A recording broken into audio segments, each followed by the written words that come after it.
the matter of faith. There have been men, many of them, who claim to be a new Messiah.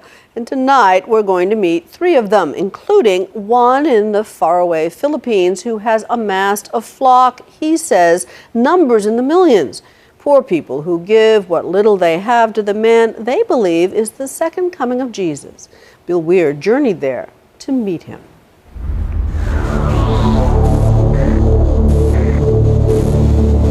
Throughout the Bible, prophets, angels, and Jesus himself all promised that the Son of God would return to create heaven on earth. And throughout the ages, billions of Christians have wondered, when? But what if the second coming is here, now? There are a number of would-be messiahs who claim exactly that, and few are more physically convincing than a former Russian traffic cop named Sergei Torop. In the woods of rural Siberia, he is known as Vissarion, the teacher, and around 5,000 disciples live around him, growing their own food and feasting on his every word. My whole body was trembling. The trembling is not coming again. Well, it's very emotional to me. Meanwhile, in London, David Shaler says he is the true Lord of Lords, but unlike Vissarion, no one believes him. That doesn't bother me because I was chosen by God. The former British intelligence agent says his body was filled with the Spirit of Jesus in 2007, a conviction which intensifies on a visit to Jerusalem. We're in the Church of Holy Sepulchre, and this behind me is supposed to be the tomb of Christ. Well, I'm Christ, and I'm not in the tomb, I'm not dead yet. But with no support, he lives in a squatter's camp outside London. My agreement with Jesus, I don't ask for money off people. If you're the Messiah, you shouldn't be asking for money. You should have faith that God will look after you. Prove to me that you are a son of God.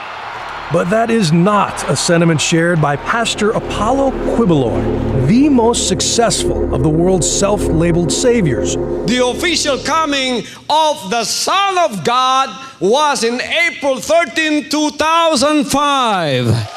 He was an obscure evangelist from the rural Philippines until 2005, when he announced that God had appointed him Christ on earth, his reward for a pure life. Sinful thoughts, anger, lust, any of those things, you don't experience those on a daily basis? As a human being? Yes. I have already overcome all of those. There is no apocalypse in Quiboloy's message, no rapture or final judgment. Instead, he preaches that he is the model of Christianity, and as more people follow his example, God will gradually turn the earth back into the Garden of Eden. Do you perform miracles? For me, the greatest miracle is the changing of that spirit within. But healing the sick, the manifestations of Jesus' powers, you're able to do that? We have healing. You are healing and miracles happening. After taking his place as the appointed son, Quiboloy's ministry has exploded. He claims to reach 6 million followers with his satellite TV network, numerous publications, private jet, and personal helicopter. All the better to avoid the bumpy road and impoverished villages that lead to the walled compound he calls the Kingdom of Jesus Christ. Here is his 5-bedroom home, surrounded by manicured gardens of imported grass. So this is your Garden of Eden. This is what we call the Garden of Eden restored. It's easy to see why this claim resonates in a country where 30 million endure crushing poverty with open hearts. This family lives just down the hill, next to the dump where Pastor Quiboloy's garbage is burned. If you could be anything in the world, what would you want to be? Go to heaven. To them, heaven really could exist inside Quiboloy's gates, and it's why hundreds line up to carry his parasol. All the workers who toil in the grinding heat of the kingdom are volunteers, here to glorify the Father. Do you get paid for this? Juju tells me he gets $40 a week to feed his family. Minimum wage. And like the rest of the kingdom, he's expected to give 10% back to Quiboloy. This may be the most beautiful spot in the Philippines, and it's paid for by people who live on $2 a day. So how do you justify your lifestyle I mean, your watch could probably feed 100 families for a month. If it's not God's will for me to have these things I have, Yeah. you can take it away. It is God's will that we follow. If it is God's will for us to live like this, you know, you can have a broken heart looking at me, but what can you do? But they get their understanding of the will of God from you. Yeah. And this nice young man wouldn't be holding this umbrella if he didn't believe the things you say. For us here, we see everything as a ministry. My talent is to preach. My talent is to be a leader. Not everyone can become a preacher or have been given a talent like me to go and lead the 6 million people. Right.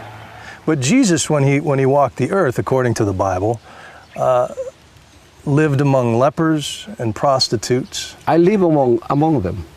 You have a private jet. I live among them. Before I had the private jet, You're in a walled compound with mansions. before this, I lived among these people. Like, for example, that jet that you're talking about. Do you know that in 1983, I had a revelation of that jet? That the Lord is going to give me that. Yeah? It is Him who gave me that. If it is not His will, how can I afford that? Well,